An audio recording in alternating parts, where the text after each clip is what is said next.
Bonjour à tous, ravi de vous retrouver à l'Assemblée nationale au cœur du travail parlementaire. Aujourd'hui, cette question, un gouvernement démissionnaire a-t-il sa pleine compétence ou bien doit-il se contenter de gérer les affaires courantes, comme on dit? Eh bien, une mission de députés a enquêté sur le sujet, emmenée par l'écologiste Léa Balage-El-Mariki et son collègue Stéphane Mazard du camp présidentiel. Pendant 2 mois, les élus ont tenté de savoir si Gabriel Attal avait pendant cette période-là outrepassé ses prérogatives pendant donc cette très longue période affaires courantes. Et bien ce 11 décembre, la mission Flash, c'est son nom, a rendu son rapport devant la commission des lois, un travail attendu dans le contexte d'instabilité politique après la censure du gouvernement de Michel Barnier. Vous le savez, le bureau de la commission du 18 septembre dernier, à la demande du groupe écologiste et social, avait décidé la création d'une mission d'information flash sur un sujet de grande actualité. Nous pensions à l'époque que c'était un sujet qui concernait le passé, mais il semblerait qu'il concerne plus que jamais le présent, concernant le régime des actes administratifs pris par un gouvernement démissionnaire. Formellement créée le 2 octobre dernier, la mission d'information a été confiée par nos soins à Léa Balage-El-Mariki et Stéphane Mazard, qui ont travaillé dans des délais extrêmement raccourcis. Ils ont auditionné, je crois qu'une trentaine de personnes, dont 5 membres, une cinquantaine de personnes, merci de me faire rectifier, dont 5 membres du gouvernement démissionnaire d'alors, c'est-à-dire celui de l'été 2024, a commencé donc par le Premier ministre. Ils ont aussi réalisé 2 déplacements en Belgique et aux Pays-Bas, où il y a un certain nombre de traditions, de cultures politiques qui ne sont pas tout à fait identiques aux nôtres, mais bien sûr, ils nous en parleront. Et je tiens notamment à les féliciter, les remercier d'avoir accepté d'accélérer la remise de ce rapport, initialement prévu la semaine prochaine, mais avec leur accord et avec celui du bureau de la Commission. Il m'avait semblé opportun de l'avancer d'une semaine dans ce temps politique si particulier qui est le nôtre. Et donc, je vous donne la parole, d'abord à vous-même, je crois, Mme la rapporteure, Léa Balage-El-Mariki. Je vous en prie. Merci beaucoup, Monsieur le Président, chers co-rapporteurs, mes chers collègues. C'est un réel plaisir de pouvoir partager les conclusions de cette mission d'information flash que nous avons conduite avec mon co-rapporteur Stéphane Mazard. Et je voudrais commencer par le remercier parce que la qualité de nos échanges tout au long de cette mission d'information a été de très haute tenue. Et nous ne venons pas de familles politiques identiques. Et pourtant, nous avons su, et vous le verrez, formuler 11 recommandations communes, je crois, d'abord investi par la nécessité de pouvoir engager un dialogue parlementaire serein. Et dans les temps actuels, il est important de pouvoir le rappeler. Donc, dans un contexte où le gouvernement est actuellement démissionnaire, il nous est donc apparu important, avec mon co-rapporteur et le président, de vous présenter rapidement les conclusions de notre mission. La presse s'est même fait écho ce matin de ces conclusions, tant ce rapport semble rendre fébriles les hautes sphères. Les motivations de ce rapport sont de 2 ordres. La nécessité de prévenir, on va dire, les sorties de route d'un gouvernement démissionnaire, et donc pourra servir à nos collègues parlementaires contemporains, et aussi apporter notre contribution à la réflexion sur nos institutions, leur solidité face à des assauts illibéraux. Mais revenons tout d'abord au régime dans lequel nous sommes, à savoir un régime parlementaire. La motion de censure votée la semaine dernière nous rappelle le fondement des régimes parlementaires. Un gouvernement tire sa légitimité du Parlement, que ce soit par une investiture formelle ou implicite, l'absence de censure. La Ve République, c'est un régime parlementaire à captation présidentielle, ne fait pas exception. Lorsque le Parlement ôte sa légitimité au gouvernement, il devient immédiatement privé des prérogatives d'un gouvernement de plein exercice. Pour autant, tant qu'il n'a pas été remplacé par un nouveau gouvernement, il est nécessaire d'assurer le bon fonctionnement des services publics et de la continuité de l'État. Le gouvernement doit donc ainsi, selon un usage qui remonte à la Troisième République, assurer l'expédition des affaires courantes. Nous avons connu l'été dernier une situation inédite. Un gouvernement démissionnaire a expédié les affaires courantes du 16 juillet au 21 septembre, date de la nomination du gouvernement Barnier. Cette période a donc duré 67 jours, une durée inédite dans l'histoire de la 4e et de la 5e République. C'est dans ce contexte que notre commission des lois a créé, à l'initiative de mon groupe, cette mission d'information flash sur le régime des actes administratifs pris par un gouvernement démissionnaire. Et depuis la mi-octobre, nous avons réalisé 13 auditions de personnalités diverses, des juristes, des acteurs de l'expédition des affaires courantes, comme vous venez de le rappeler, Monsieur le Président, aussi bien politiques qu'administratifs. Nous avons organisé 3 tables rondes d'universitaires, français comme étrangers. Dans une perspective de droit comparé, nous sommes effectivement rendus à Bruxelles et aux Pays-Bas. Nos travaux ont rapidement montré que les périodes d'affaires courantes n'ont pas qu'un impact sur le régime des actes administratifs, mais j'y reviendrai. Sur le plan des actes administratifs, plus spécifiquement, nous avons constaté une réduction importante du nombre d'actes édictés par le gouvernement démissionnaire à l'été 2024 par rapport aux années précédentes. Aucun acte n'a été suspendu ou annulé par le juge administratif au motif qu'il excéderait le champ de l'expédition des affaires courantes.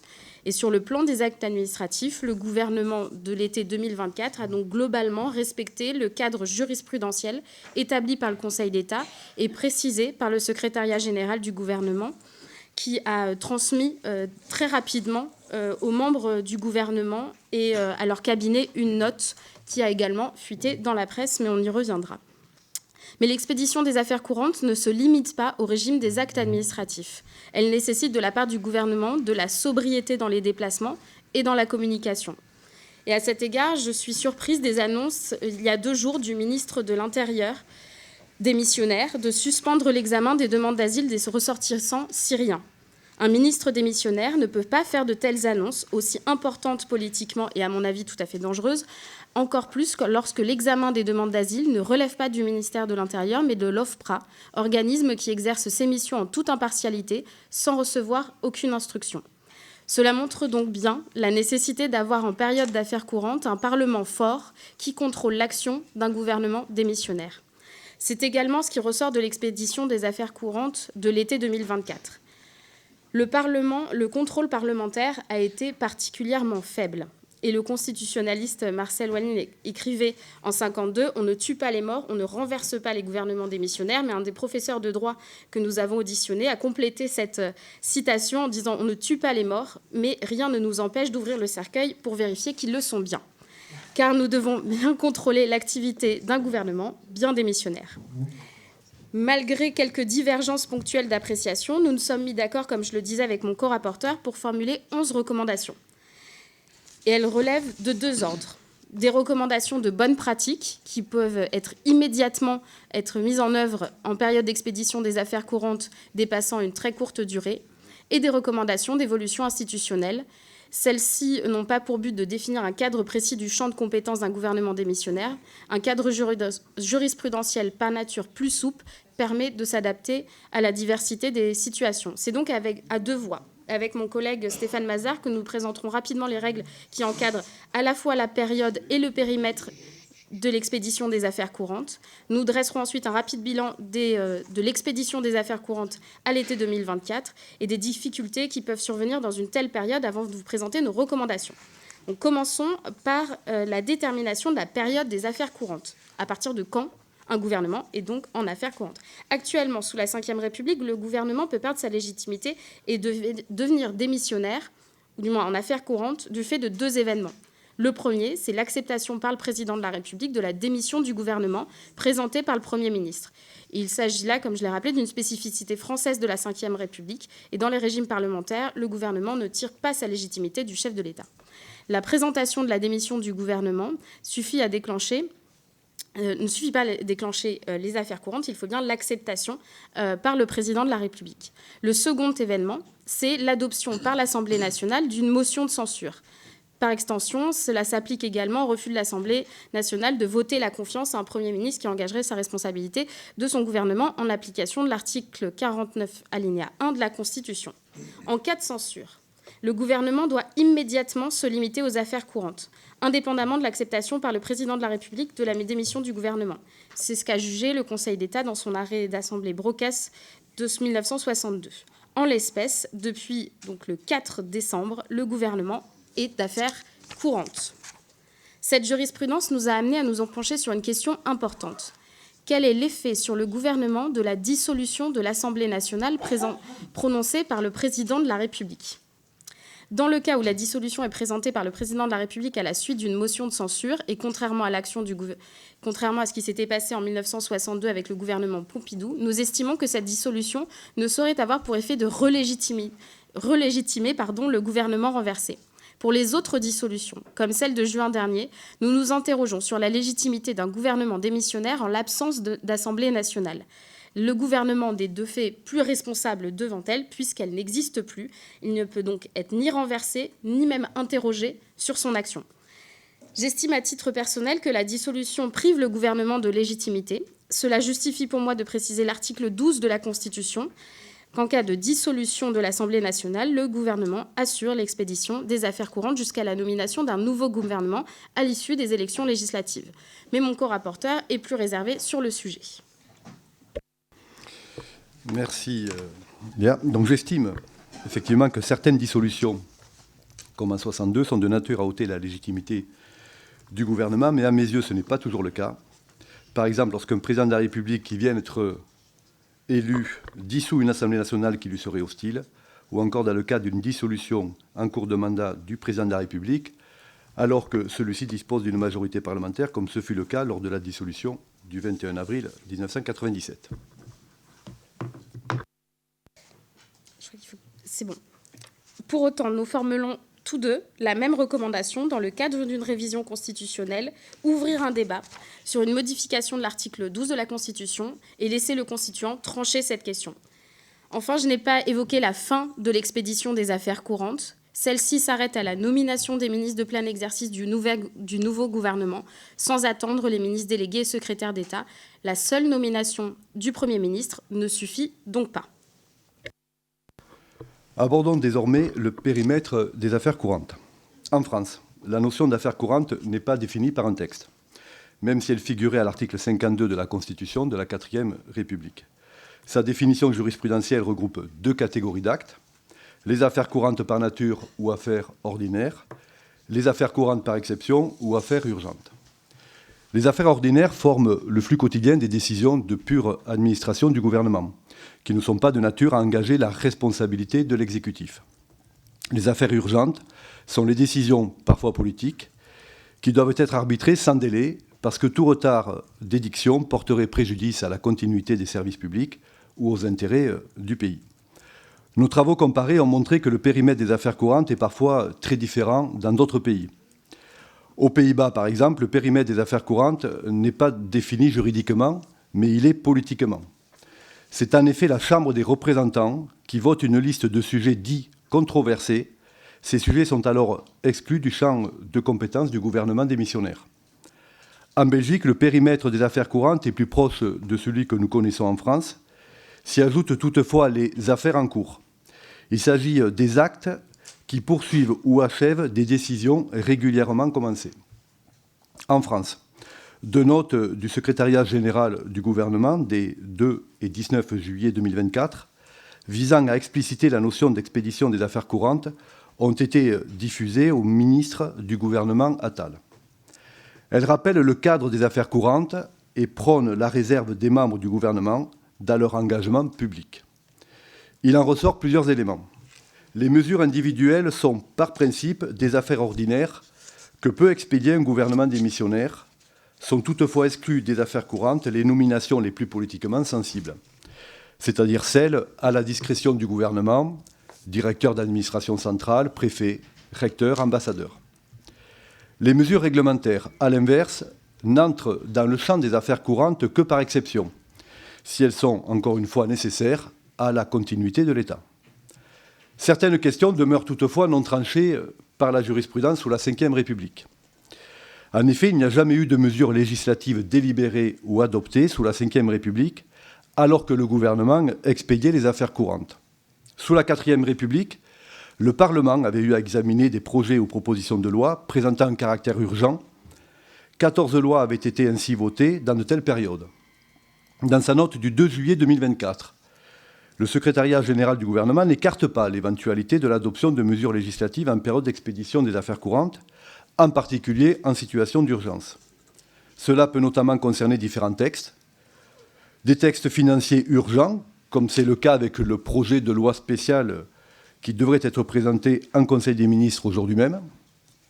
La prolongation au-delà de 12 jours d'une déclaration d'état d'urgence, une échéance impartie pour éviter la caducité d'une ordonnance, une échéance impartie par le Conseil constitutionnel dans le cadre d'une question prioritaire de constitutionnalité afin d'éviter un vide juridique, ou encore une échéance de transposition d'une directive.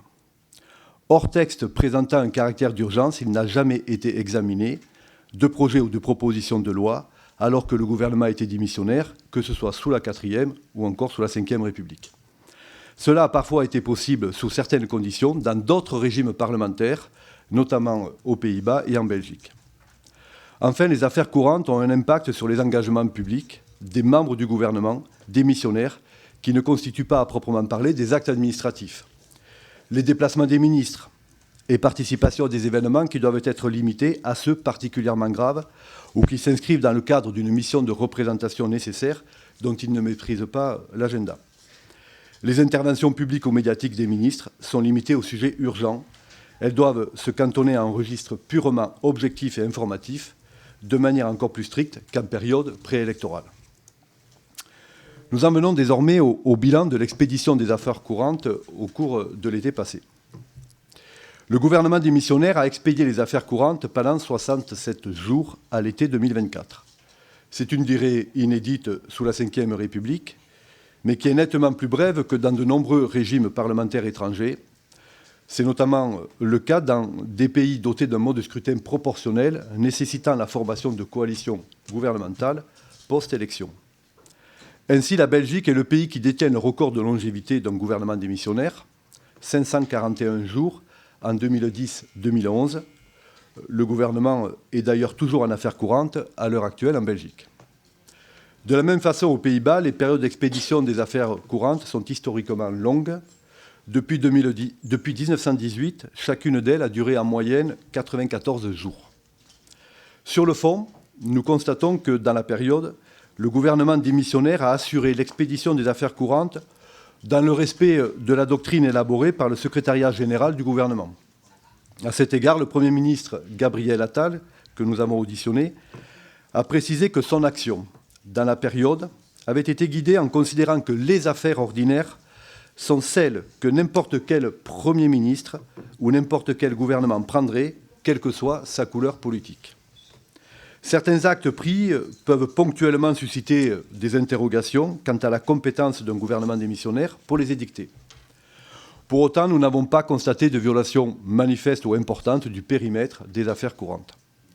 Sous l'angle quantitatif, comme l'a indiqué ma co-rapporteure en introduction, la période estivale concernée par les affaires courantes en 2024 a vu la publication de nombre d'actes réduits de plus de moitié par rapport à l'année 2023. Peu de choses sont à noter au niveau législatif, hormis la ratification et la publication d'une loi qui avait été adoptée avant la dissolution le 5 juin. C'est la loi du 25 juillet 2024 visant à prévenir les ingérences étrangères en France, ce qui ne pose pas de difficulté. Et ensuite, le dépôt du projet de loi relatif aux résultats de la gestion et portant approbation des comptes de l'année 2023, ainsi que du projet de loi approbation des comptes de la sécurité sociale de l'année 2023. Ici encore, cela ne présente pas de difficulté.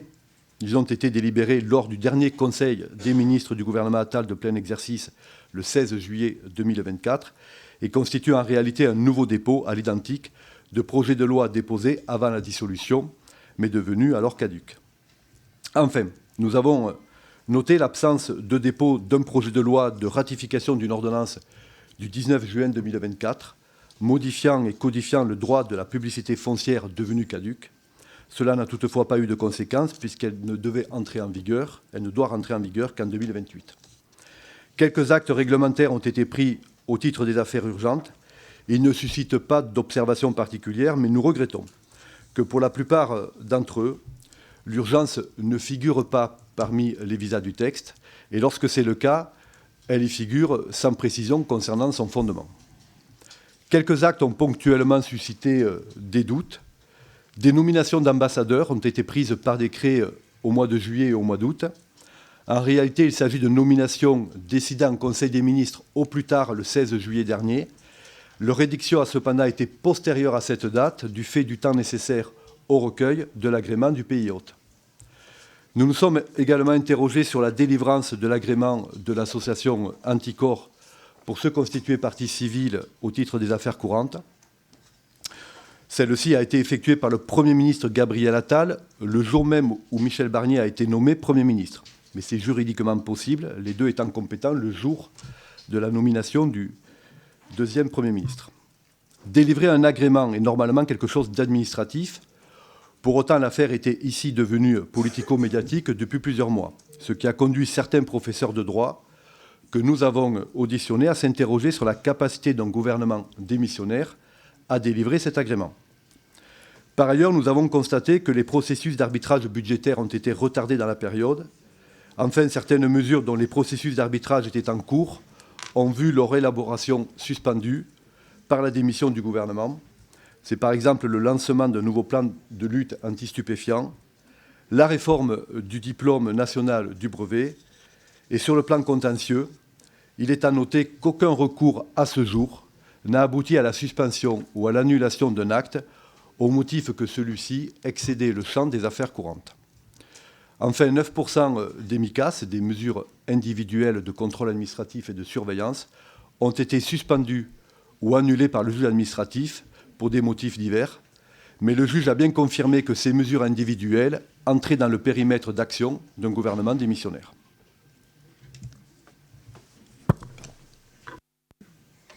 Pour compléter les propos de Stéphane, je souhaiterais ici présenter les risques que peut soulever la période des affaires courantes.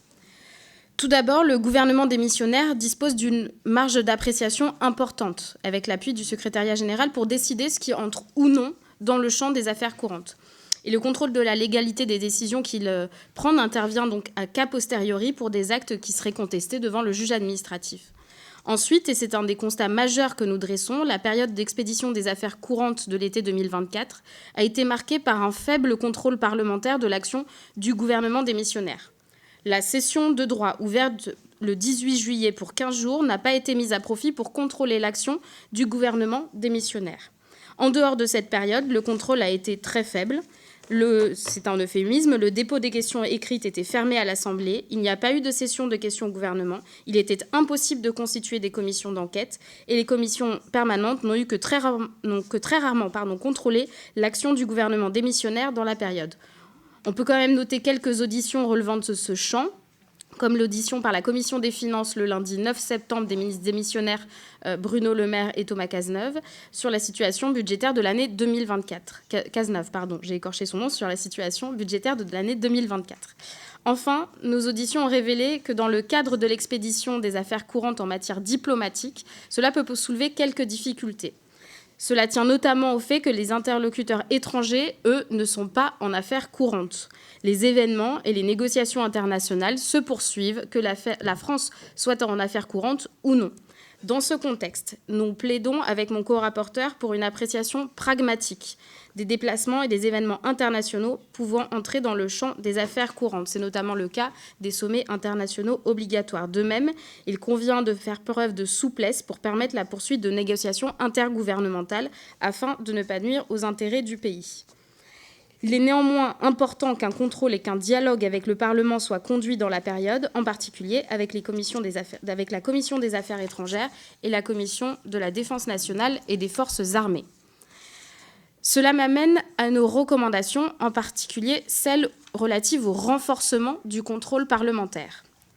Tout d'abord, il nous semble qu'il serait de bon usage que le ministre chargé des relations avec le Parlement démissionnaire transmette au Parlement des indications sur la manière dont le gouvernement démissionnaire entend expédier les affaires courantes.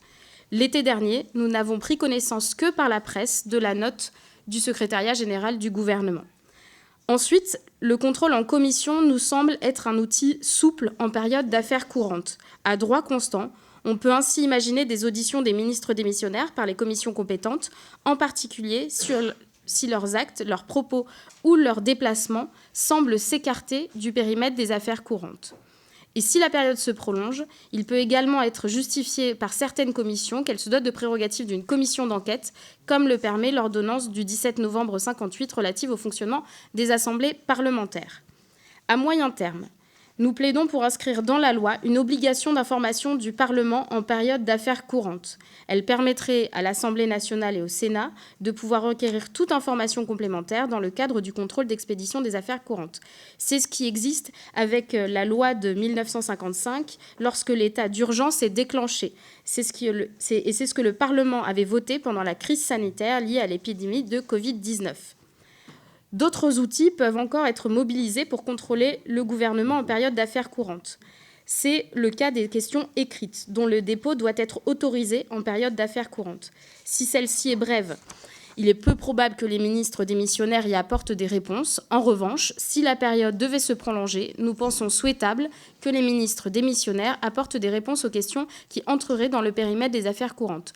Tel était le cas sous la 4e République. Par ailleurs, le fait qu'un acte relève du champ des affaires ordinaires ou des affaires urgentes peut soulever des questions légitimes et politiques. Dans ce cas, il nous paraît important de tenir des séances de questions afin que les membres du gouvernement démissionnaire apportent régulièrement des réponses à la représentation nationale. Cela aurait aussi des limites, comme en Belgique, où nous avons constaté que certaines questions d'actualité portent sur des choix de politique publique en allant au-delà des affaires courantes. La tenue de ces séances nous semble toutefois utile et même indispensable durant les semaines où des textes de loi seraient examinés à l'Assemblée. Une jurisprudence du 9 août 2012 du Conseil constitutionnel plaide en ce sens et justifie à minima que des questions soient organisées la semaine pendant laquelle le projet de loi spécial sera discuté, donc la semaine prochaine. Par ailleurs, une fois qu'un gouvernement est nommé, nous plaidons également pour qu'un bilan de la période soit dressé sous la forme d'un rapport du gouvernement au Parlement. Enfin, nous pensons qu'il conviendrait d'octroyer aux parlementaires un intérêt à agir contre un acte réglementaire pris par un gouvernement démissionnaire qui excéderait le champ des affaires courantes. En effet, dans une période où le Parlement est privé de son outil de contrôle le plus fort, à savoir la censure, les actes pris par un gouvernement démissionnaire doivent pouvoir faire l'objet d'un recours initié par des parlementaires. En effet, l'octroi d'un tel intérêt à agir me semble pouvoir respecter le principe de séparation des pouvoirs. Il me semble toutefois qu'il faudrait le limiter à certains parlementaires afin d'éviter qu'il ne devienne un outil de prolongation sur le terrain juridique de débats menés sur le plan politique. C'est d'ailleurs ce que prévoit la proposition de loi adoptée par le Sénat le 14 octobre 2021 sur la reconnaissance de l'intérêt à agir aux parlementaires. Ce texte constituerait un bon vecteur pour mettre en œuvre notre proposition s'il est inscrit à l'ordre du jour de l'Assemblée. Enfin, nous plaidons en période d'affaires courantes pour un renouvellement des rapports entre le gouvernement et le Parlement, s'agissant notamment de sa fonction législative. Tout d'abord, la période de l'été 2024 a montré qu'il n'était pas normal que le Parlement ne puisse pas se réunir s'il n'est pas en session ordinaire. Il était notamment impossible, hors session de droit, de constituer des commissions d'enquête. Pour ces raisons, nous proposons de faire réviser la Constitution afin de prévoir la réunion du Parlement de plein droit lorsque l'expédition des affaires courantes par le gouvernement démissionnaire dépasse une certaine durée. Sans fermer le débat, nous pensons qu'une durée de 15 jours permettrait de réunir le Parlement lorsque la nomination du gouvernement présente de réelles difficultés, en comparaison avec les périodes d'affaires courantes précédentes de la Ve République. Par ailleurs, nous pensons qu'une période d'affaires courantes qui se prolonge justifie que le Parlement puisse orienter, le cas échéant, l'action du gouvernement sur des choix politiques structurants. C'est le cas notamment en matière de politique étrangère. À Bruxelles, nous avons ainsi constaté que les députés belges ont ponctuellement adopté des résolutions en période d'affaires courantes pour légitimer l'action du gouvernement démissionnaire dans un domaine qui relève habituellement de sa compétence.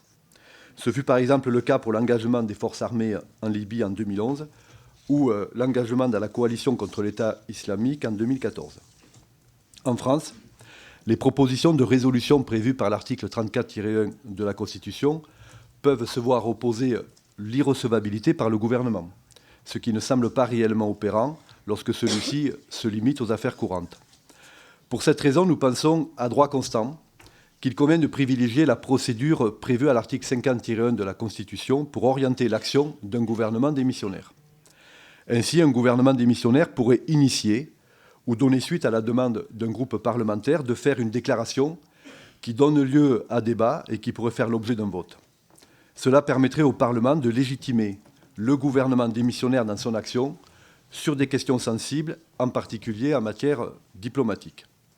C'est d'ailleurs avec un objectif similaire que le gouvernement Barnier a fait une déclaration le 26 novembre dernier sur les négociations de l'accord Mercosur. À moyen terme, nous prenons une évolution de la Constitution afin de supprimer en période d'expédition des affaires courantes l'irrecevabilité que peut opposer le gouvernement aux propositions de résolution prévues par l'article 34-1 de la Constitution. Enfin, nous estimons, avec ma co-rapporteure, malgré quelques divergences, que la fonction législative du Parlement ne peut être auto-limitée durant la période. Certes, l'adoption de textes dans cette période ne serait pas sans soulever d'importantes questions de constitutionnalité. Celles-ci découlent notamment du rôle central que le gouvernement détient dans le processus législatif et qu'il ne pourrait légitimement mettre en œuvre en expédiant les affaires courantes. L'objectif doit être, selon moi, de revenir rapidement à un fonctionnement normal de nos institutions. Pour autant, le Conseil constitutionnel n'a jamais été saisi de cette question. Dès lors, l'expression de la souveraineté nationale ne saurait être totalement empêchée en période d'affaires courantes. Nous tenons à vous partager le raisonnement du secrétariat général du gouvernement dans sa note sur l'adoption des textes budgétaires 2025 et qui a fuité ces derniers jours dans la presse. Son raisonnement, bien que limité aux textes financiers, nous semble très intéressant puisque le SGG estime que si le Parlement adopte le texte financier, c'est qu'il reconnaît implicitement au gouvernement démissionnaire que le gouvernement démissionnaire était compétent pour le déposer et qu'il serait alors très peu probable que le Conseil constitutionnel en censure les dispositions au motif que le texte aurait été justement déposé par un gouvernement démissionnaire. À titre personnel, je considère que l'adoption par le Parlement en période d'affaires courantes de textes doit être possible, mais doit relever de l'exception. Cela peut évidemment concerner des textes urgents, mais après une période prolongée d'affaires courantes, cette circonstance particulière pourrait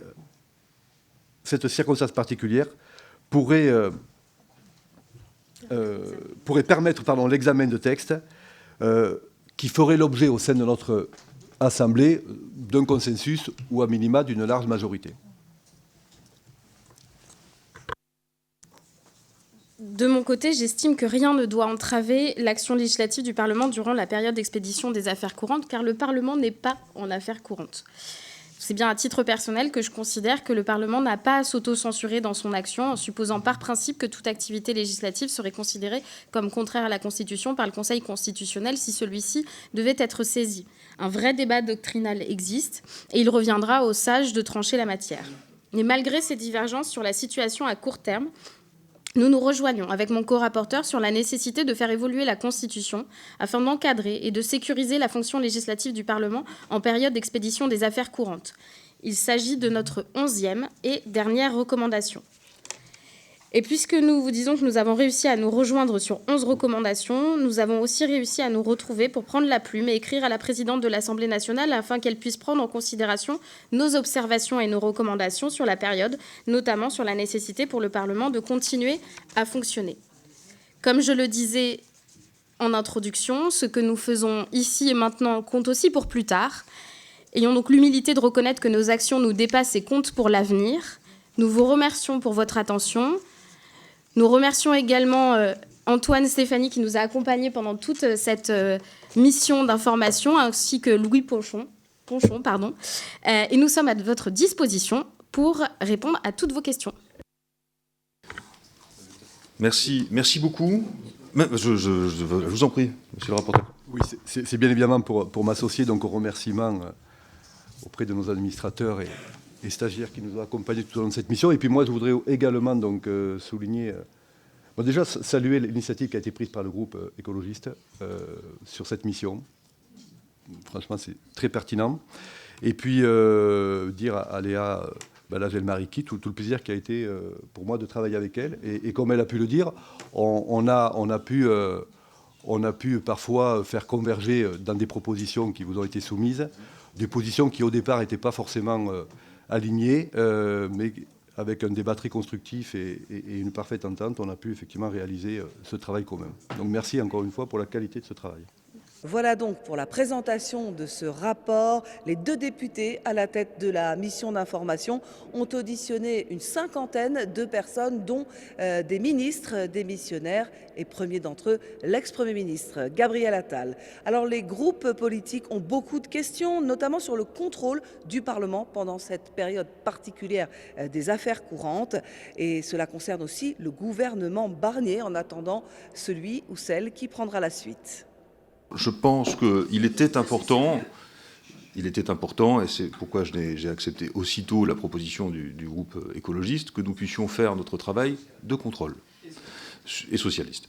Notre travail de contrôle dans une période politique qui a été pour nous tous un sujet d'interrogation, et pas simplement pour des questions simplement politiques, mais y compris sur des enjeux juridiques. Et donc vous éclairez une question qui a fait l'objet, entre nous et de façon générale devant l'opinion publique, de débats parfois complexes sur le champ d'application, le périmètre, les capacités qui sont celles d'un gouvernement démissionnaire. Et la situation de ces jours-ci démontre qu'il était important que nous puissions exercer ce contrôle. Je vais tout de suite passer la parole pour 2 minutes à chacun des représentants des groupes. Donc, je confie la parole à Marie-France Laureau pour le groupe Rassemblement national. Oui, merci Monsieur le Président, Madame et Monsieur les rapporteurs. Dans votre projet de rapport, vous indiquiez que le gouvernement démissionnaire a assuré l'expédition des affaires courantes durant une période de 67 jours, une durée inédite dans l'histoire de la 4e et 5e République. En l'absence de définition juridique donnée à la notion d'affaires courantes, qui repose essentiellement sur un principe traditionnel de droit public, le gouvernement peut être en effet amené à s'occuper de leur expédition durant un laps de temps indéfini.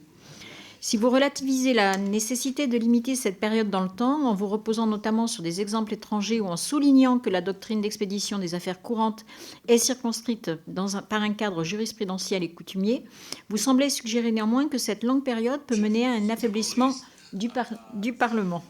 Au titre de l'article 34 de la Constitution, le secrétariat général du gouvernement recommande d'écarter la possibilité d'une activité législative en période d'affaires courantes. De votre côté, vous soulignez la faiblesse du contrôle parlementaire que vous qualifiez d'exigence démocratique fondamentale dont la France a été victime entre le 17 juillet et le 21 septembre 2024. Ma question est donc la suivante. Faut-il maintenir l'activité législative pendant ce temps de vacances du gouvernement ? Je vous remercie. Merci beaucoup. C'est une question que nous nous sommes posées, d'ailleurs, je le dis, en bureau de la commission. Et je parle sous le contrôle de Jean-Luc Warsmann. Nous avons ajourné l'examen de la proposition de loi eau et assainissement sur une considération qui est donc contestable. Moi, j'en ai tout à fait conscience, mais c'était la décision du bureau de la commission, considérant que non seulement nous n'avions plus la date de la séance, en soi, ce n'était pas un empêchement, mais sur toute proposition de loi, un gouvernement démissionnaire ou pas maintient son droit d'amendement. Et donc, comment nous arrivons à concilier la nécessité d'avancer sur une discussion législative, une proposition de loi en l'occurrence, dans le contexte d'un gouvernement démissionnaire qui peut toujours et à tout moment faire usage, juridiquement, de son droit d'amendement. C'était l'une des questions que nous nous posions. Je confie la parole à Guillaume Gouffier-Valente pour le groupe EPR. Merci Monsieur le Président, Madame la rapporteure, Monsieur le rapporteur, chers collègues. Pour chasser toute volonté de se servir des conclusions de cette mission à des fins politiciennes, il est important de rappeler un élément important du rapport. Aucun acte du gouvernement démissionnaire entre juin et septembre 2024 n'a été suspendu ou annulé par le juge administratif au motif qu'il excédait le champ de l'expédition des affaires courantes. Le cadre jurisprudentiel établi par le Conseil d'État et précisé par le secrétaire général du gouvernement a bien été respecté et l'ensemble des parties prenantes du gouvernement ont su faire preuve d'une autorégulation pertinente sur la période. Dès lors, le rapport que vous nous soumettez se focalise à raison sur les lacunes relatives au contrôle des actes du gouvernement démissionnaire par le Parlement, sur le contrôle politique potentiel plus que sur le contrôle judiciaire a posteriori. Comme pour un gouvernement de plein exercice, un gouvernement démissionnaire doit pouvoir faire l'objet d'un contrôle des deux chambres. Il s'agit d'un impératif démocratique, d'autant plus en raison de l'absence de légitimité politique d'un gouvernement démissionnaire. Cet angle d'analyse est d'autant plus pertinent que, comme le souligne le rapport, et nous le démontre l'actualité, la situation dans laquelle un gouvernement démissionnaire a la charge d'expédier les affaires courantes est de nature à se renouveler et à se répéter. Le droit étant parfois peu bavard sur la mission du contrôle du Parlement dans cette situation, il est nécessaire d'identifier les leviers utiles pour qu'un réel contrôle puisse avoir lieu, même dans ces périodes. Et votre rapport s'y attache en préconisant des mesures tout autant sur le plan des bons usages que sur le plan législatif ou constitutionnel. Une question, chers collègues.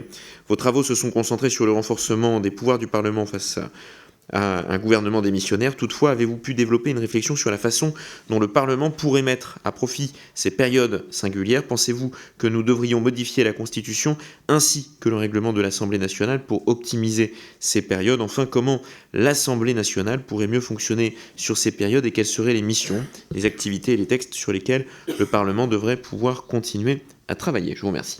Merci. Gabriel Catala pour le groupe La France Insoumise. Merci Monsieur le Président, merci aux rapporteurs pour leur travail. Chers collègues, nous avons eu 2 cas de gouvernement démissionnaire depuis la négation du vote du 7 juillet par Emmanuel Macron. D'abord le gouvernement de Monsieur Attal, 67 jours, plus long gouvernement démissionnaire de l'histoire de la Ve République, qui a tout l'été non pas géré les affaires courantes, mais continué à exercer les prérogatives d'un gouvernement de plein exercice, puisqu'il y a eu des dizaines de nominations, dont 9 ambassadeurs, des centaines de décrets publiés, dont la suspension du jour de repos hebdomadaire pour les ouvriers agricoles saisonniers, la mise en place du choc des savoirs à marche forcée à la rentrée, des décisions diplomatiques ou plutôt une inertie diplomatique calamiteuse sur les crimes commis à Gaza, la préparation du budget de l'État et de la Sécu pour l'année 2025 et la gestion des JO avec la mise en place de plus de 540 assignations à résidence. Depuis plusieurs jours, suite à la censure historique, nous avons le 2e gouvernement démissionnaire qui lui aussi est théoriquement en charge des affaires courantes mais qui outrepasse déjà ses attributions. Au moment où nous nous parlons, ce gouvernement présente en Conseil des ministres une loi spéciale. C'est la première fois sous la Ve République qu'un projet de loi est présenté par un gouvernement démissionnaire. Jusqu'à hier soir encore, M. Kasbarian envisageait de présenter le décret baissant l'indemnisation des arrêts maladie pour les contractuels, alors même que le budget dans lequel le gouvernement voulait acter cette mesure pour les fonctionnaires était enterré par la censure. Et enfin, cerise sur le gâteau, M. Retailleau, qui n'en rate pas une occasion pour servir son agenda raciste, a annoncé travailler sur une suspension des dossiers d'asile en cours provenant de la Syrie. Non seulement il n'a plus aucune légitimité pour prendre ce type de décision après la censure, mais il devrait savoir que l'OFPRA bénéficie d'une indépendance fonctionnelle. Malgré la chute de Al-Assad, la Syrie reste dans une situation instable et dangereuse pour la population. L'OFPRA peut mettre fin au statut de réfugié selon la loi lorsqu'il y a un changement significatif et durable pour que les craintes du réfugié d'être persécuté ne puissent plus être considérées comme fondées, ce qui n'est absolument pas le cas de la Syrie. Il est donc temps que ces abus cessent, que la durée d'un gouvernement démissionnaire soit encadrée, que le Parlement puisse les contrôler et enfin que M. Macron respecte les élections du 7 juillet. Merci. Merci Madame Catala, même si je regrette que sur un sujet où je crois que chaque sensibilité doit pouvoir exercer son contrôle à l'égard d'une situation qui est sur le plan politique. S'il vous plaît, mes chers collègues. S'il vous plaît, mes chers collègues. Madame Obono, Madame Obono, Madame Obono.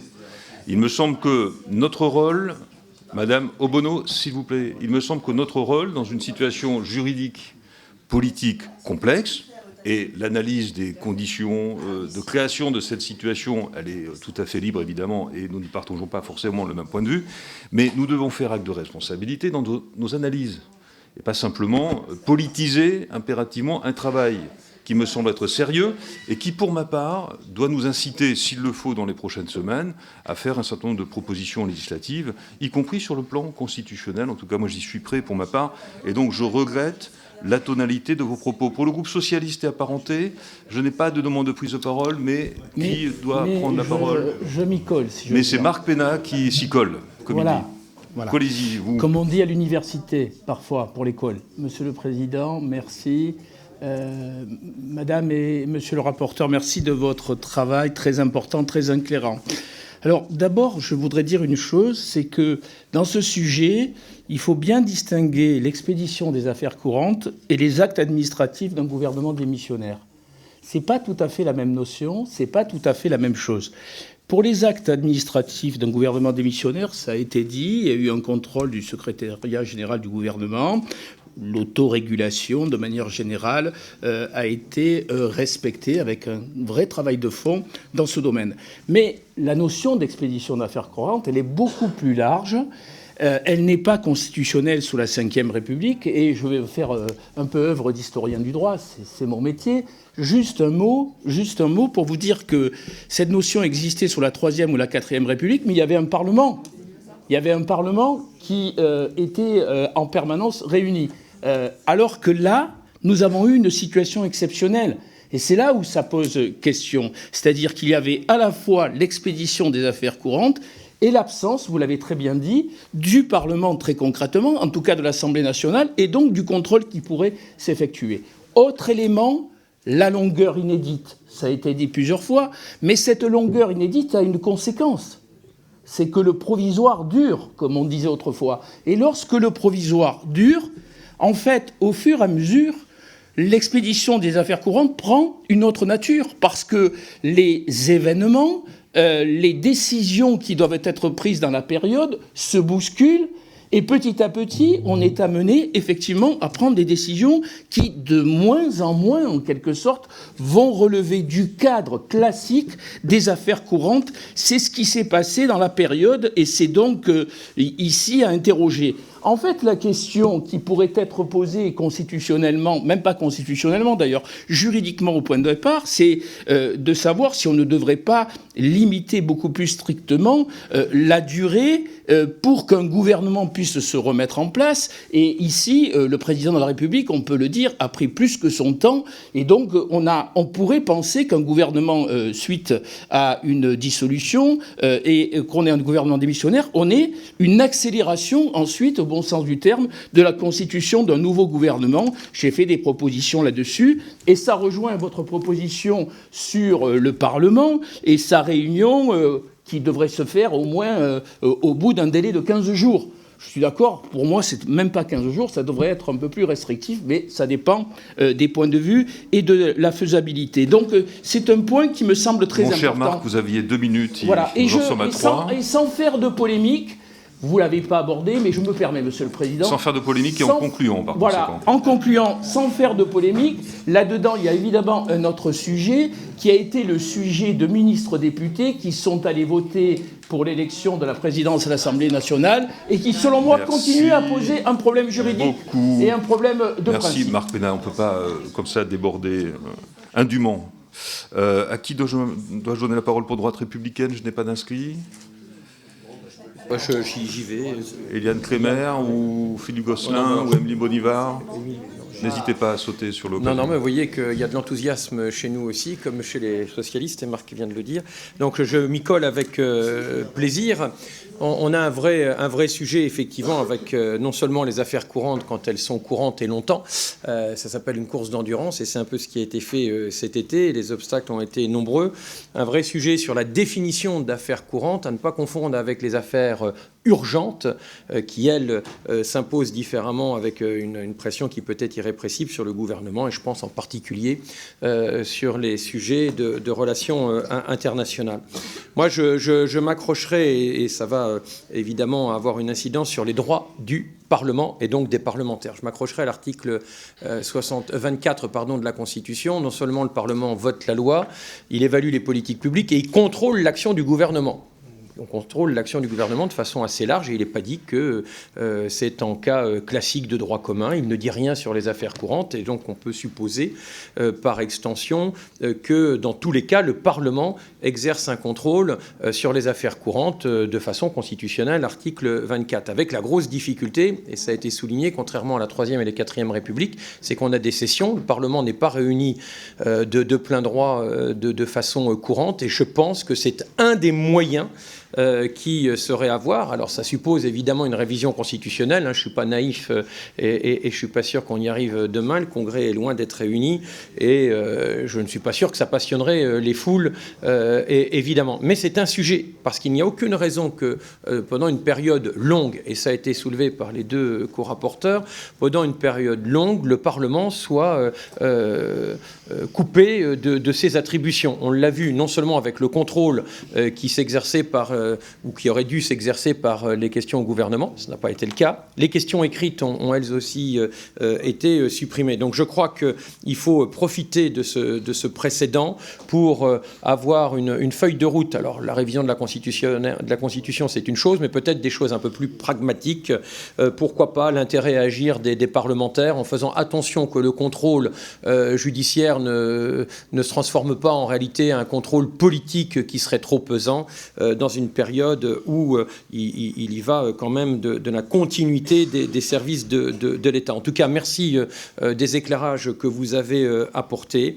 Il y a des pistes, des propositions qui peuvent être intéressantes, mais dans tous les cas, nous espérons que ce cas un peu exceptionnel qui a été, selon certains, une parenthèse enchantée, mais ça s'appliquait sans doute à un autre sujet plus olympique, ne nous entraîne pas vers une autre forme de sport et que ce gouvernement à secousses, comme le disait Edgar Faure, ne s'impose pas comme un gouvernement normal.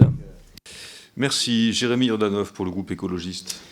Merci, Monsieur le Président. Je voudrais d'abord remercier nos collègues Léa Balach-Elmarki et Stéphane Mazard pour ce travail fort intéressant et opportun, à n'en pas douter utile pour la compréhension de nos institutions lorsqu'elles fonctionnent et surtout lorsqu'elles dysfonctionnent.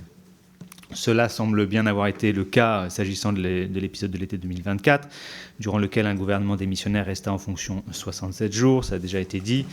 Mais il faut le rappeler, sous la Ve République, les périodes d'expédition des affaires courantes avaient jusque-là été très courtes, 9 jours au maximum.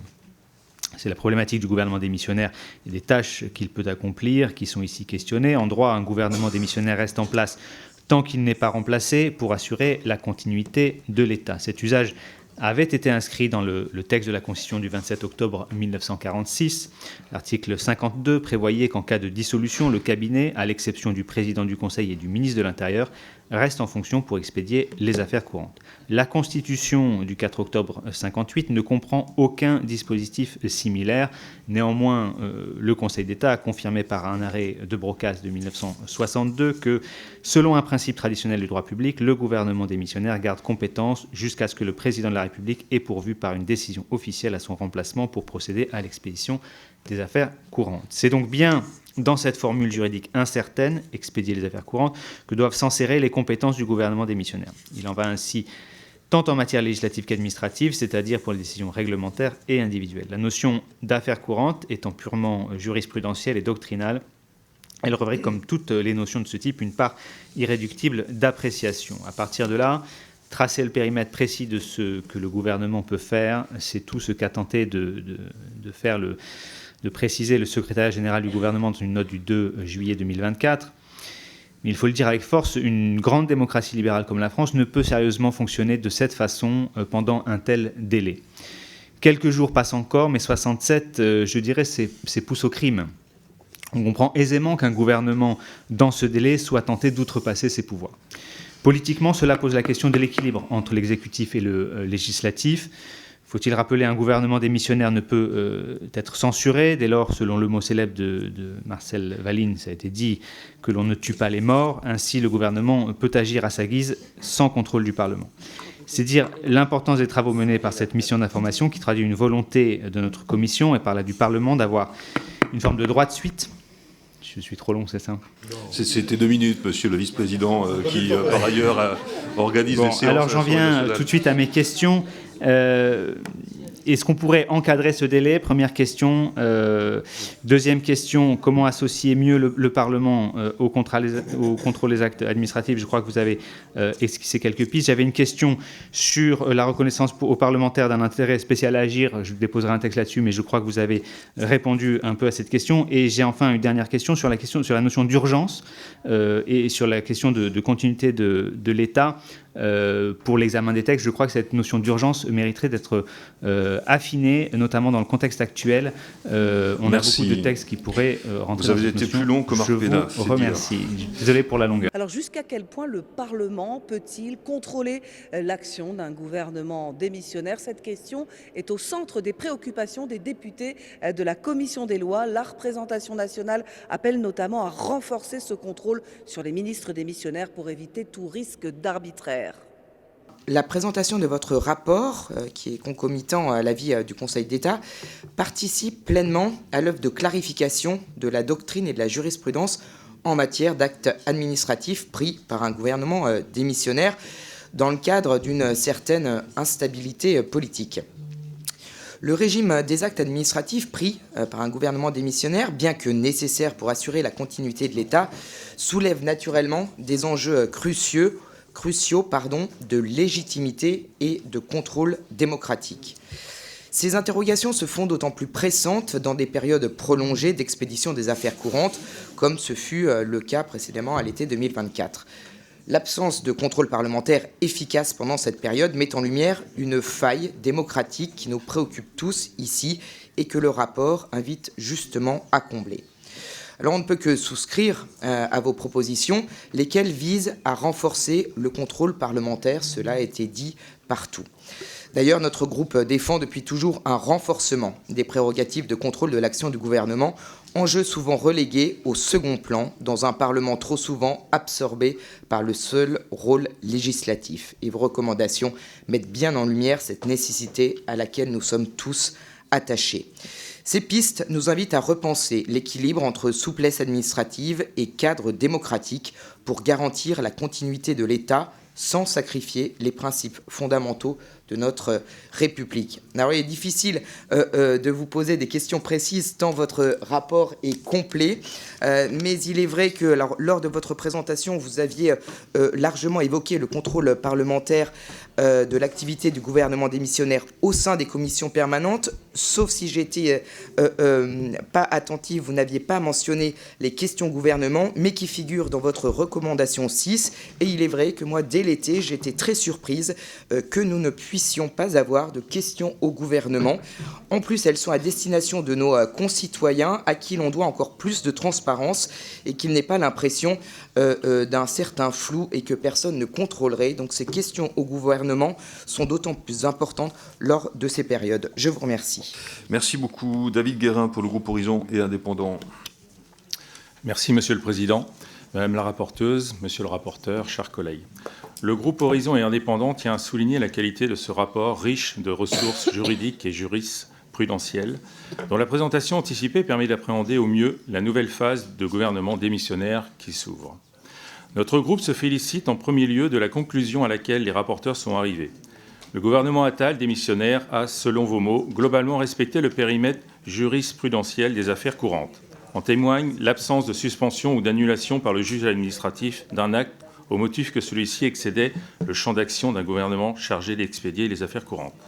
Cette réussite est notable, alors même que la pratique quotidienne des affaires courantes n'est, fort heureusement, pas si courante que cela en France. Notre groupe tient par ailleurs à saluer le rôle fondamental du secrétariat général du gouvernement, dont l'expertise et les conseils ont permis de répondre efficacement aux nombreuses interrogations nées de cette pratique. Ce rapport est également riche de perspectives avec des axes de réflexion pertinents. Il permet en effet d'explorer des cas de figure que nous ne pouvons exclure qui ne se réalisent à l'avenir, et ce alors même qu'ils ne sont pas nécessairement prévus par notre Constitution. Je pense notamment au cas du statut d'un gouvernement en cas de dissolution de l'Assemblée nationale consécutive à l'adoption d'une motion de censure, sur lesquels votre recension des avis de la doctrine est utile. Le groupe Horizon et Indépendants soutient enfin l'idée d'un renforcement du rôle du Parlement en période d'affaires courantes. Même en cas de gouvernement démissionnaire, le Parlement doit continuer d'exercer son contrôle sur l'activité gouvernementale.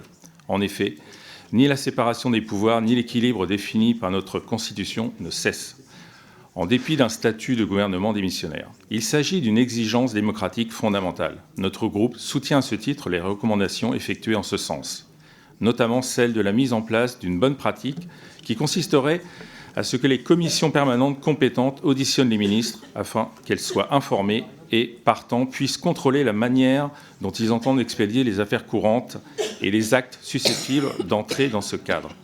En guise de conclusion, notre groupe tient à formuler le souhait de ne pas avoir de gouvernement démissionnaire à de trop grande fréquence, ce qui empêcherait notre pays d'avoir la stabilité nécessaire. Et ce, bien que votre rapport contribue à une meilleure connaissance de ce cas de litige. Merci. Merci pour cet appel largement partagé. Jean-Luc Warsmann, pour le groupe Lyot. Oui, merci. Monsieur Guérin, éteignez votre micro pour laisser la parole à Merci, Monsieur le Président. Je voudrais saluer le travail de nos deux rapporteurs et votre décision, Président, d'avoir prévu la présentation aujourd'hui. Je voudrais réagir sur 3 sujets. Le premier, c'est évident que cette situation nous pose des questions sur les modalités dans lesquelles le Parlement se réunit hors session. Il y a aujourd'hui 3 circonstances. Une que nous avons utilisée, c'est la suite d'une dissolution. La seconde, c'est l'utilisation des pouvoirs exceptionnels de l'article 16. Et la troisième, c'est la lecture d'un message du Président de la République. Ça n'épuise plus les situations actuelles, comme les rapporteurs l'ont pointé. Et je crois que la situation que nous avons vécue et que nous vivons nous amène à poser cette question. Ma deuxième remarque concerne l'intérêt à agir. Alors je dois vous dire que spontanément, je ne suis pas mûr sur le sujet, et me mettre dans l'idée que pour exercer nos prérogatives de législateur, il faut s'adresser à l'autorité judiciaire, c'est une idée qui ne m'est pas spontanément venue à l'esprit. J'aurais une question, qui a intérêt à agir aujourd'hui à droit constant, si on ne parle pas de l'éventuelle proposition du Sénat. Mon troisième et dernier sujet, pour être rapide, ce sont les ministres députés. Alors, un collègue est intervenu tout à l'heure. C'est un sujet débattu, mais qui ne me choque pas essentiellement le fait que les ministres et les députés aient voté.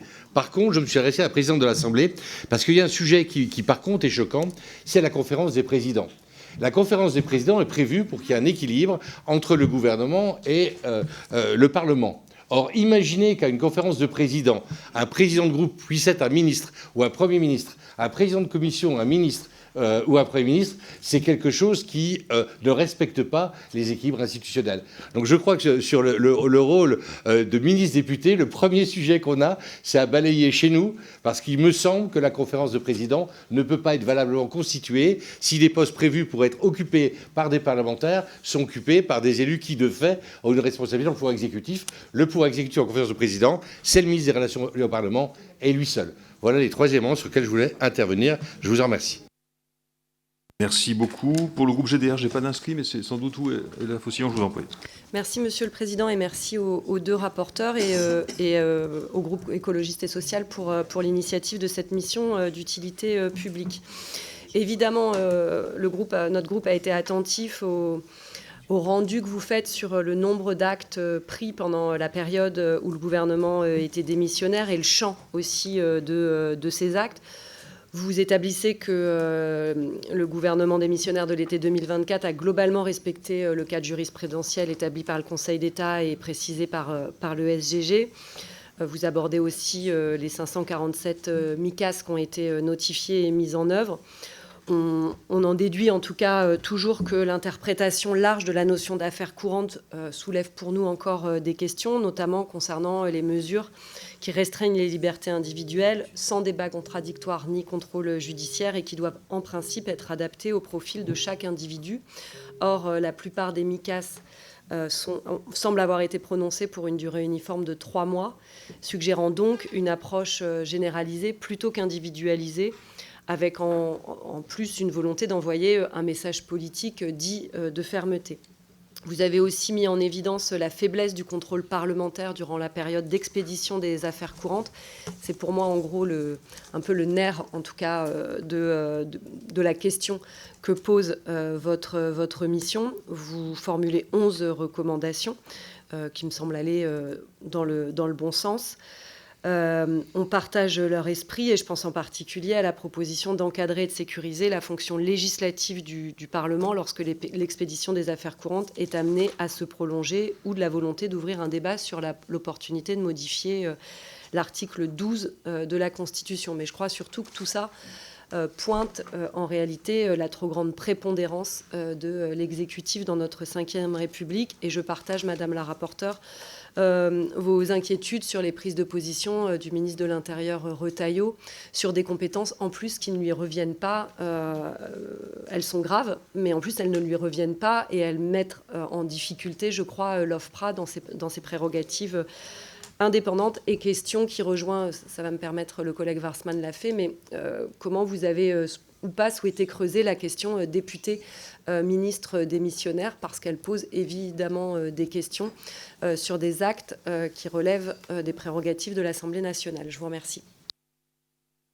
Merci beaucoup. Peut-être avant de laisser la parole au rapporteur, j'ai un dernier inscrit qui va, je pense, Madame Borde aussi, alors deux, Antoine Léaumont, puis ensuite Pascal Borde, dans un esprit évidemment constructif et tout à fait serein.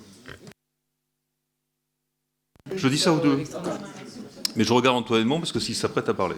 Ce sera tout à fait constructif et serein puisqu'on va faire des rappels constitutionnels.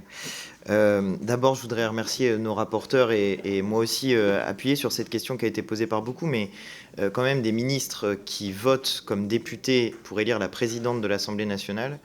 Il me semble que cela pose un problème assez important en matière de séparation des pouvoirs, donc j'aimerais avoir votre avis sur le sujet. Ensuite, sur les réactions qu'on a pu entendre dans la salle suite aux propos de ma collègue Gabrielle Catala concernant ce qu'a dit M. Retailleau, pour bien resituer les choses. M. Retailleau dit donc qu'il veut suspendre les demandes d'asile depuis la Syrie. Or, c'est des propos qui sont choquants parce que c'est un droit qui est constitutionnellement garanti et on dépasse largement le cadre d'un gouvernement démissionnaire. Le préambule de la Constitution de 1946, qui fait partie de notre bloc de constitutionnalité, dit que tout homme persécuté en raison de son action en faveur de la liberté a droit d'asile sur les territoires de la République. Donc il est logique que nous accueillions ceux qui peuvent être menacés dans leur pays pour une raison ou pour une autre.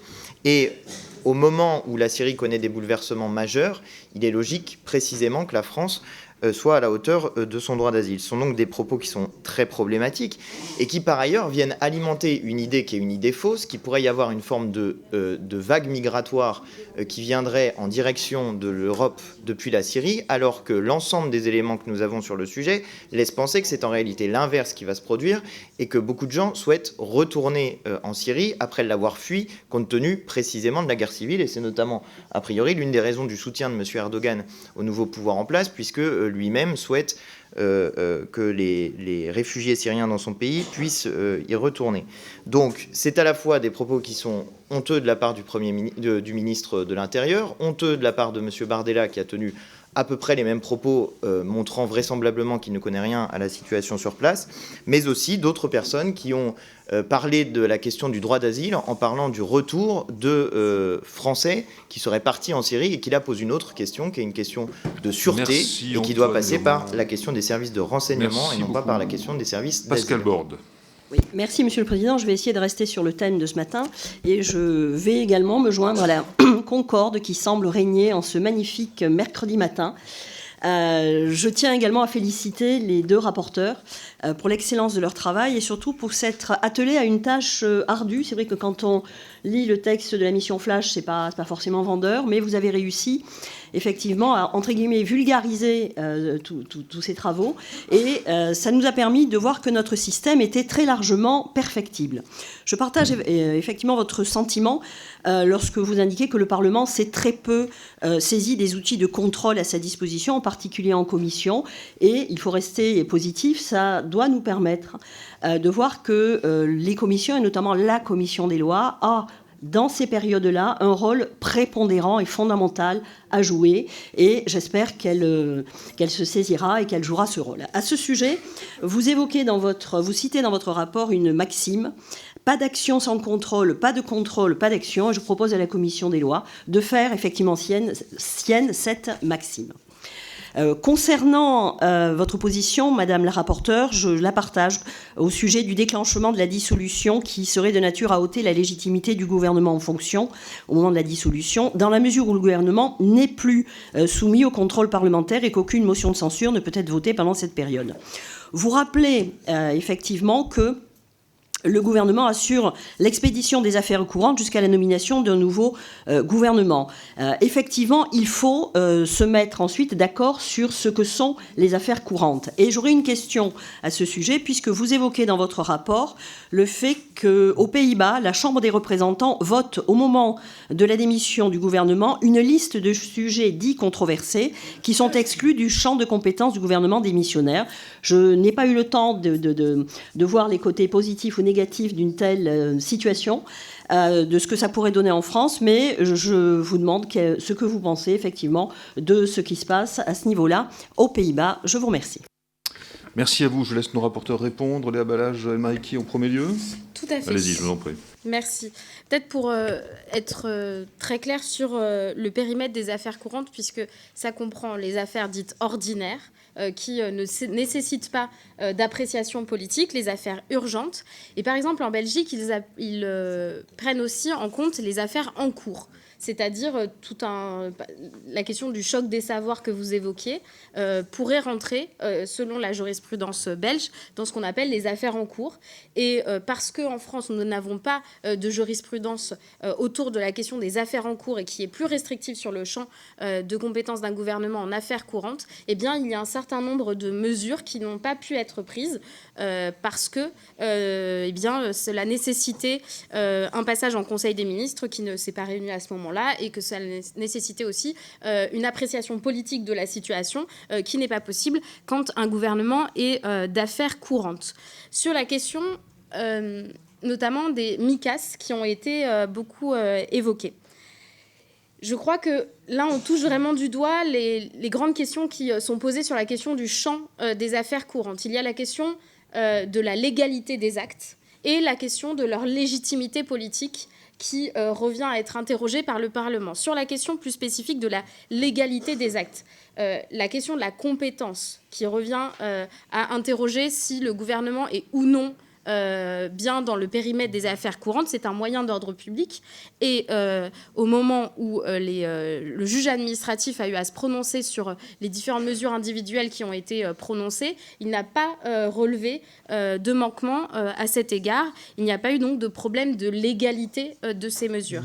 Mais on peut s'interroger effectivement sur la question de la légitimité d'actes. Et donc c'est toute la question du contrôle parlementaire sur l'action du gouvernement qui nous permettrait de pouvoir interroger la légitimité politique, ou en tout cas de pouvoir la questionner à l'occasion de commissions, voire de questions écrites ou questions au gouvernement. Sur encore le périmètre des actes d'un gouvernement démissionnaire ou d'affaires courantes.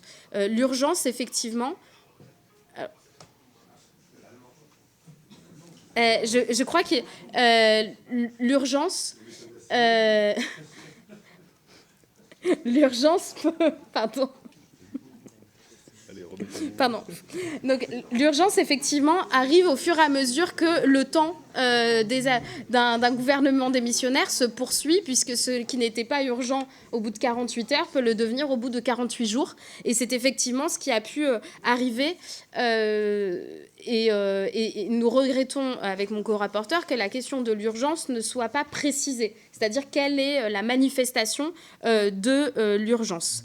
Enfin, sur les questions des actes d'un gouvernement démissionnaire, se pose la question effectivement d'intégrer ou non la notion d'affaires courantes à notre Constitution, comme c'était le cas sous la 4e. Je crois que cela n'est pas forcément utile en l'état du droit positif.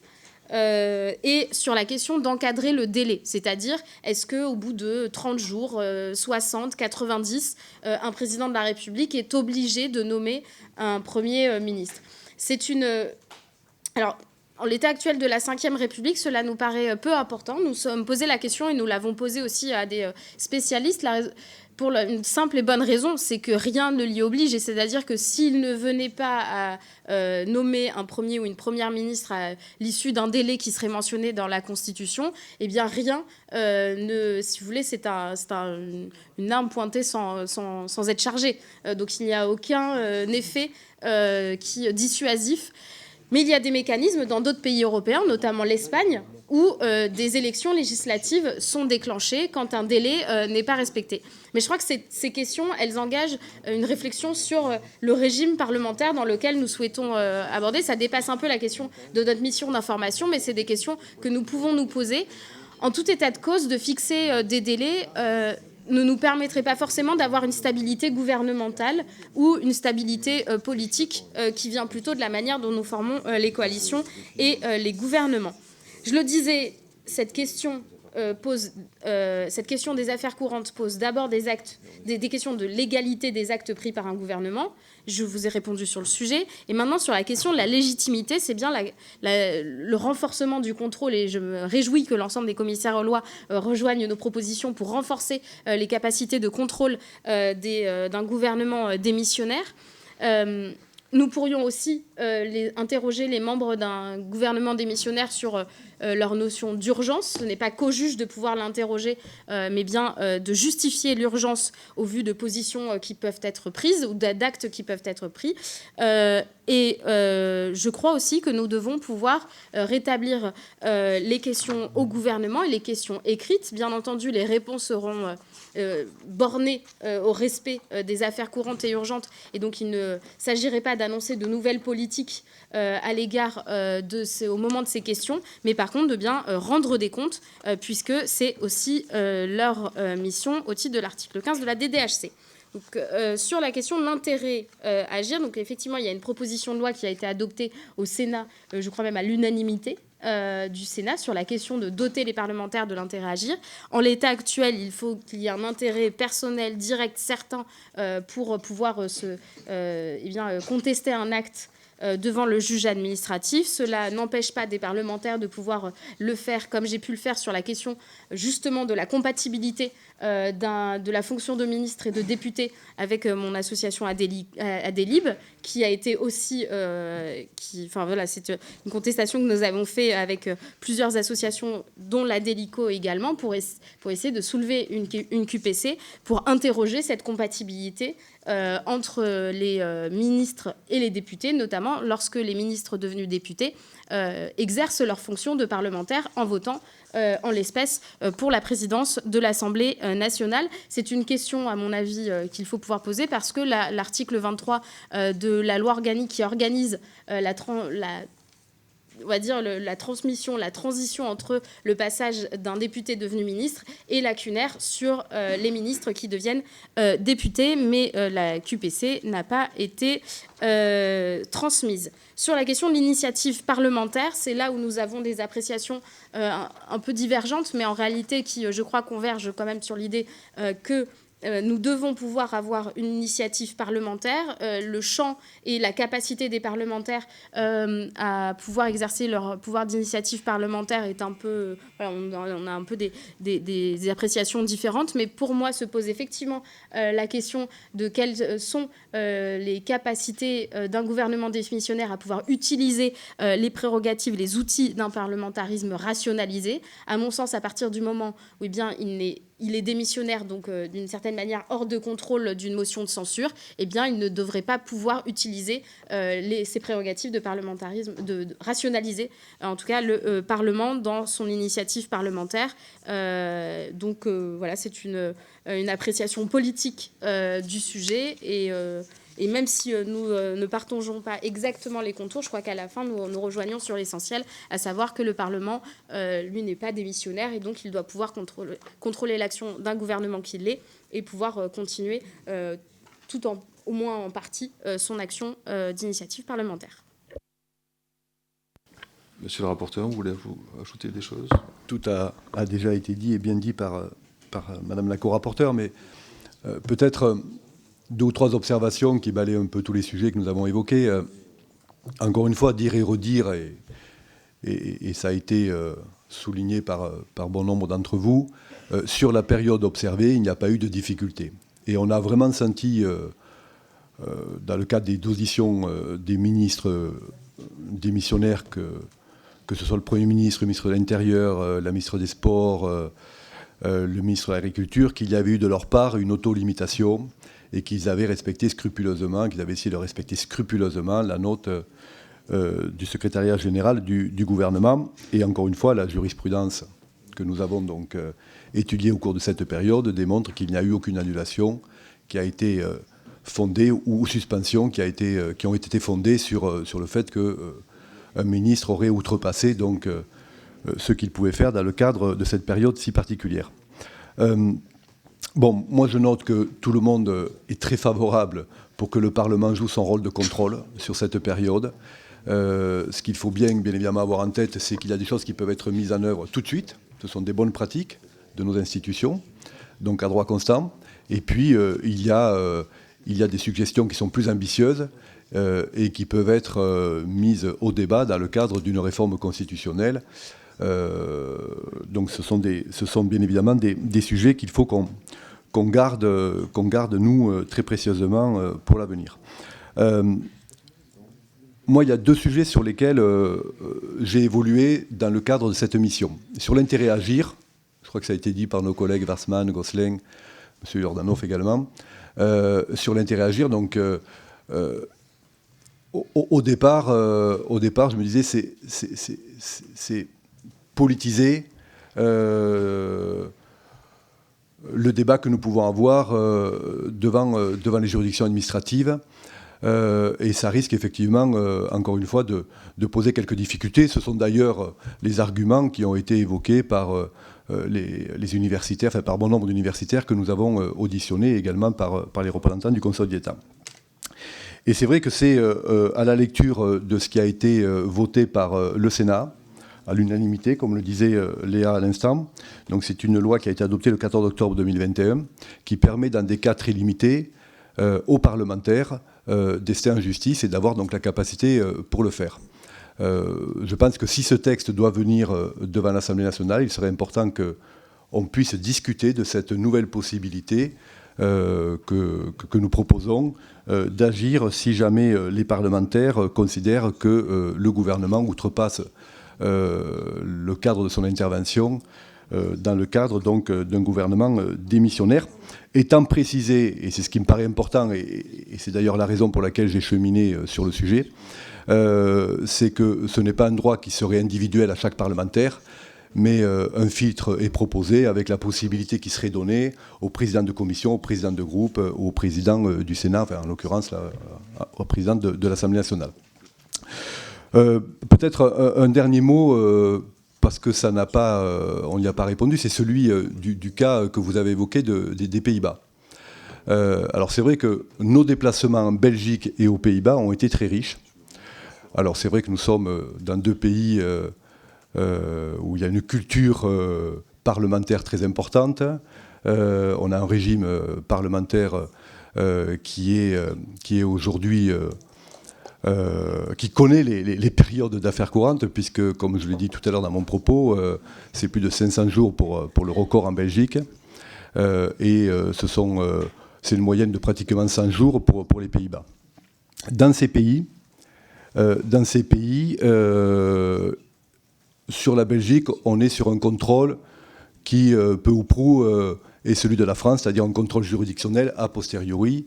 Mais la pratique des résolutions est aussi un élément important que nous avons préconisé, c'est-à-dire le Parlement belge qui va prendre des résolutions pour légitimer une décision qui pourrait être prise par un gouvernement démissionnaire, notamment sur le domaine des affaires étrangères ou sur le domaine diplomatique.